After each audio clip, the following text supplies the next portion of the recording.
Olá, meu irmão e minha irmã, eu sou o Padre Marcelo, da Diocese de Taubaté. Hoje é dia 14 de fevereiro de 2022 e vamos lembrar o que nós ouvimos ontem na missa, quando celebrávamos o sexto domingo do tempo comum. O evangelho era o evangelho das bem-aventuranças, em que nós somos provocados a confiar em Deus. Diz o texto: bem-aventurados os pobres, porque deles é o reino. Bem-aventurados os que têm fome, porque serão saciados. Bem-aventurados os que choram, porque haveis de rir. E assim vai. São diversas circunstâncias difíceis para as quais é prometido um agir de Deus. E no final do texto há os chamados ais. Ai de vós que tendes fartura, porque passareis fome. Ai de vós que agora ris, porque chorareis, mostrando que aqueles que já têm consolos mundanos e humanos podem não estar vivendo na graça de Deus. Para minha reflexão, aproveitando esse tema das bem-aventuranças, vamos pensar sobre a confiança em Deus e sobre como a nossa confiança ainda não é tão profunda, segura, bem como podemos melhorar e aprofundar a nossa confiança no Senhor. Bora refletir.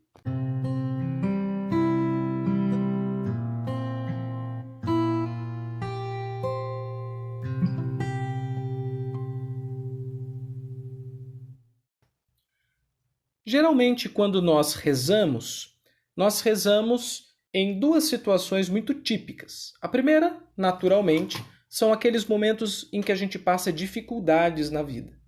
De modo geral, é esse o momento em que a água está na altura do umbigo e, com medo de nos afogar, somos então impelidos a começar a rezar. E uma outra circunstância que funciona para algumas pessoas é a oração em tempo bom, quando a pessoa está vivendo uma tranquilidade na vida financeira, na vida amorosa, no trabalho, etc., ela se sente à vontade e muito assim leve e conectada com as coisas de Deus, justamente porque ela está bem. Mas de modo geral, a experiência tem mostrado isso. Muitas pessoas se aproximam de Deus mais pelas dificuldades do que pelas tranquilidades. Mas aqui vem um primeiro engasgo para a nossa reflexão. Às vezes nós rezamos para Deus querendo confiar nele, pedimos graças, suplicamos sua ajuda e parece que Deus não vem ao nosso encontro, Deus não fala, Deus nos deixa ali como que no deserto. O que fazer nesta hora em que parece que não é possível confiar em Deus? O que na verdade está acontecendo conosco quando a gente está com a confiança murcha, fragilizada, quando nos desanimamos na fé, o que é bastante frequente até. Muitas pessoas, sobretudo os novatos na vida religiosa, e novato não é só quem chegou agora, ou o recém-convertido, mas aqueles que ainda não amadureceram a sua vida espiritual, tendem a ficar, com bastante frequência, nesse estado de desânimo. Puxa, eu confio em Deus, eu entrego minha vida para Ele, eu quero estar com Ele, parece que Ele não vem ao meu encontro, não corresponde a mim. Senhor, por que me abandonastes? É muito a experiência de Jesus no alto da cruz. Meu Deus, por que me abandonastes? Muito bem, então vamos pensar aqui duas coisas que estão por trás da nossa, vamos dizer assim, falsa desconfiança. Porque no fundo não é uma questão de a gente não confiar em Deus, é uma questão anterior até, é um problema que está em nós. São projeções que jogamos para Deus. E que, como Deus não corresponde a essas projeções, nós desanimamos e desconfiamos. E quando a gente desmonta essas projeções, a gente pode confiar mais verdadeiramente. São elas as seguintes. Primeiramente, as ilusões espirituais. As ilusões. E, segundamente, seriam os nossos altos graus de expectativa. As expectativas em relação ao agir de Deus. Vamos comentar brevemente essas duas coisas. Primeiramente, a ilusão. Bem, todos nós vivemos não só de realidade, mas de ilusão. E isso o tempo todo. A ilusão é um componente da nossa experiência humana. Ela não necessariamente é algo ruim. Ela é algo incompleto. E naturalmente que nós procuramos pelo conhecimento, pela vida espiritual. E mesmo quando não procuramos, a própria vida nos oferece isso assim de bandeja, compreender um pouco mais as coisas como elas realmente são. Não é tão gostoso ver a realidade como ela é. A ilusão funciona como uma espécie de acolchoado para que a realidade não machuque tanto a nossa experiência de viver. Houve um filósofo francês, ateu, que desde a sua perspectiva, né, de um mundo sem Deus, dizia assim, que a vida é tão dura que a única forma de a gente suportá-la é através da má fé. Da má fé. E ele entende por má fé essas mentiras, enganações, ilusões que nós criamos para suportar a náusea de viver. A náusea de viver. E que isso só poderia ser superado, na perspectiva dele, através de um projeto de vida, de uma perspectiva mais clara de decisão e de uso de liberdade. Bem, independentemente aqui da questão do sistema de pensamento dele e também do seu ateísmo, uma coisa nós cristãos compartilhamos da intuição desse filósofo. A vida também pode ser muito nauseante. É como ficar num ônibus que sacoleja ou num barco que vai de um lado ao outro movido pelas ondas e nos faz sentir vertigem e às vezes até passar mal mesmo, assim, vomitar. A vida nos faz passar mal. E por isso a gente tem que lidar com as ilusões. As ilusões de felicidade, as ilusões de relacionamento, as ilusões de bem-estar. Geralmente nós entramos nas coisas por ilusão. E com o passar do tempo vamos sendo desiludidos. E vamos com a desilusão nos entristecendo de um lado, mas também encontrando felicidades mais verdadeiras de outro. Um exemplo bem claro disso. Os relacionamentos amorosos. Você vê namorados, casais, quando eles começam uma vida a dois, o que acontece? O que os move? É a paixão. E o que é a paixão? Do ponto de vista emocional, ela é um desejo muito grande, uma ardência interior, um prazer de estar com. Mas do ponto de vista cognitivo, a paixão é um estado ilusório. Então, aquela pessoa que está apaixonada está na ilusão. Mas agora pensemos, se nós nunca nos iludíssemos, nós nunca nos apaixonaríamos. A gente precisa da ilusão, em certo sentido, para entrar no mundo do amor. É claro que, do ponto de vista cristão, nós vamos olhando para Jesus, perceber que esse amor vai evoluindo, né? Você não passa a vida inteira no castelo de Disney. É preciso dar passos. Mas a gente entra, assim, por uma certa compreensão incompleta das coisas, mas um desejo muito ardente. Então, o que eu estou querendo dizer com isso? Assim, primeiro que a ilusão faz parte da vida da gente. A gente nunca vai conseguir tirá-la toda. Segundo que a ilusão garante para nós um pouco de suportabilidade da dor de viver. Mas aí entra uma terceira coisa. Na vida espiritual, há muitas ocasiões, ou vários de nós, não queremos dar passos na desilusão. E isso é necessário, é fundamental. A gente precisa ir para o coração da vida e para o coração de Deus. Mas isso só é possível para quem tem a coragem da desilusão. Bem, uma comparação. Na mitologia grega havia uma figura, a figura da Medusa, que era uma mulher muito linda, com seus cabelos que na verdade eram serpentes, e que todos aqueles que olhassem nos olhos de Medusa seriam petrificados. Então, quando a gente olha assim nos olhos da realidade, nós ficamos parados, petrificados. A gente não consegue olhar diretamente. Mas a gente pode ir olhando indiretamente. Até que, em algum momento, para algumas coisas, talvez seja possível olhar olho no olho sem ser destruído e petrificado. Esse é o caminho da desilusão. Ora, nós estamos falando aqui sobre confiança em Deus.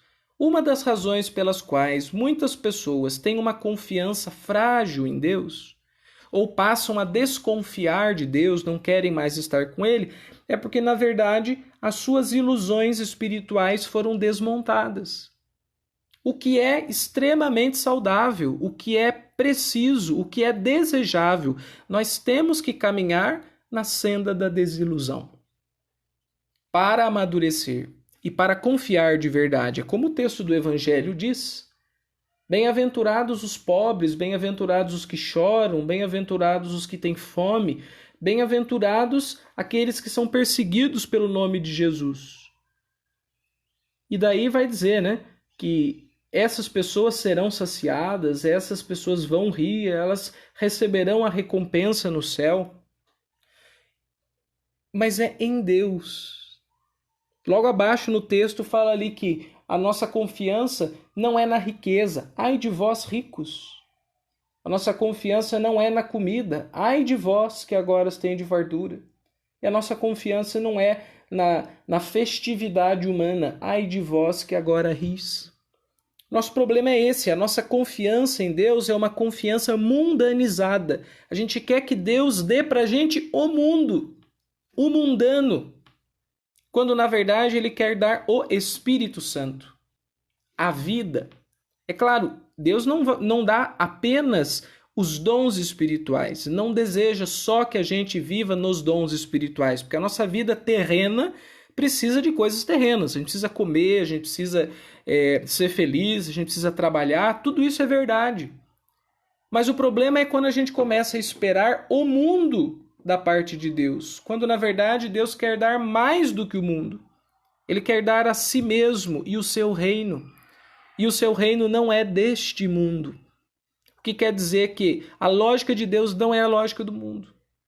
Então, só consegue sair da lógica do mundano, do mundanismo espiritual, como diz o Papa Francisco, e entrar na lógica do sagrado, aquelas pessoas que passam pela desilusão.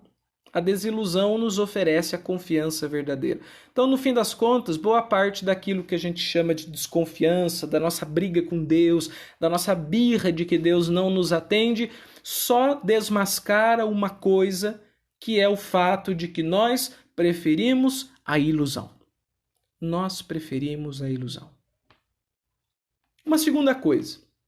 Além da ilusão, nós temos também a expectativa.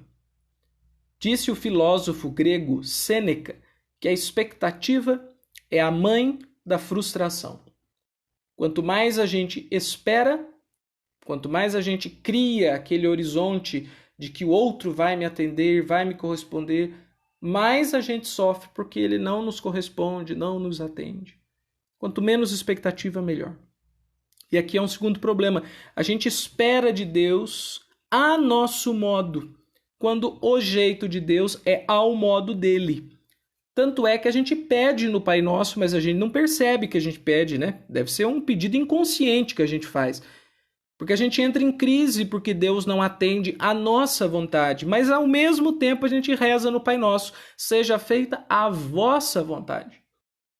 Então acontece o quê? Um curto-circuito. Porque eu desejo a minha vontade, mas eu peço a vontade de Deus. Olha como a gente reza inconscientemente. A gente não sabe nem o que está pedindo. Bem, aí é um segundo problema da confiança. Nós brigamos com Deus e desconfiamos dele, ou ficamos nesse mundanismo espiritual quando a gente quer que o pedido seja ao nosso modo. Há um filme relativamente antigo com o Jim Carrey chamado O Todo-Poderoso. Nesse filme, o Morgan Freeman, um outro autor famoso, um desses figurões do cinema, faz o papel de Deus e Deus quer tirar um tempo de férias. E ele deixa para o Jim Carrey, um ser humano, a responsabilidade de ser Deus.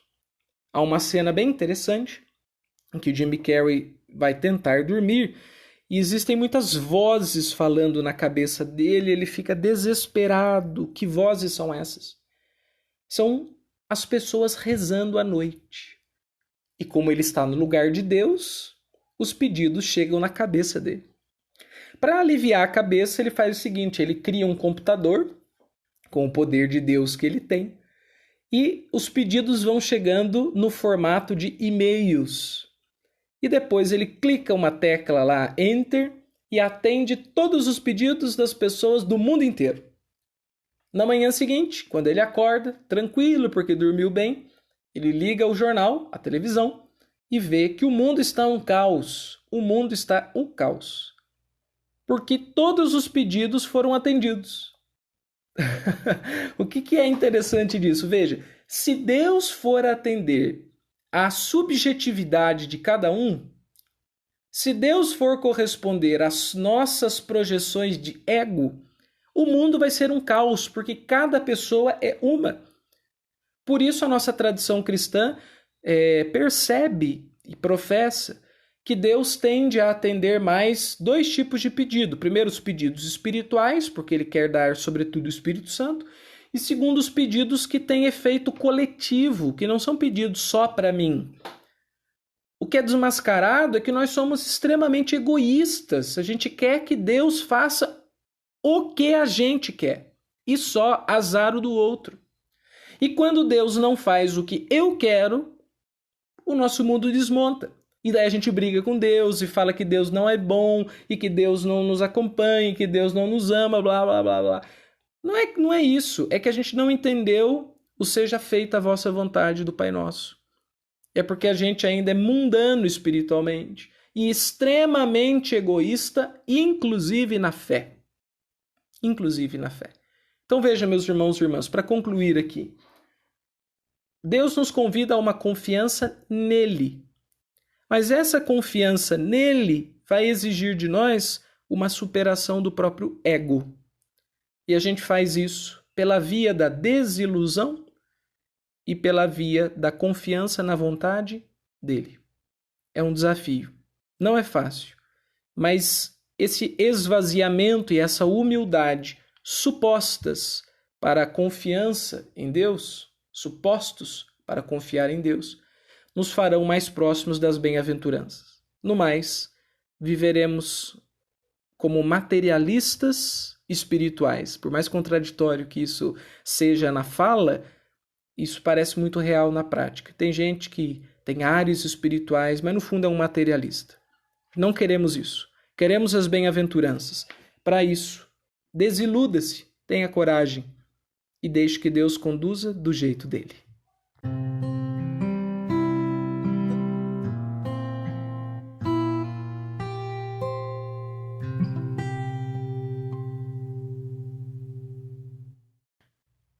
Nós estamos começando mais uma semana e eu gostaria de propor o seguinte exercício para você.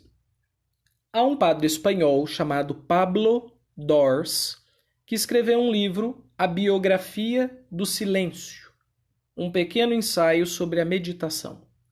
Nesse livro ele tem uma frase assim: tudo que te desilude é seu amigo. Tudo o que te desilude é seu amigo. Bem, a oração é um lugar de desilusão. A oração desmonta os nossos esquemas humanos e nos apresenta os esquemas de Deus. E nos convida a um ato de entrega, de oblação, de verdadeira confiança. Senhor, em tuas mãos eu entrego o meu espírito. Senhor, em ti confio. Senhor, a vós minha vida. E assim vai. Muito bem.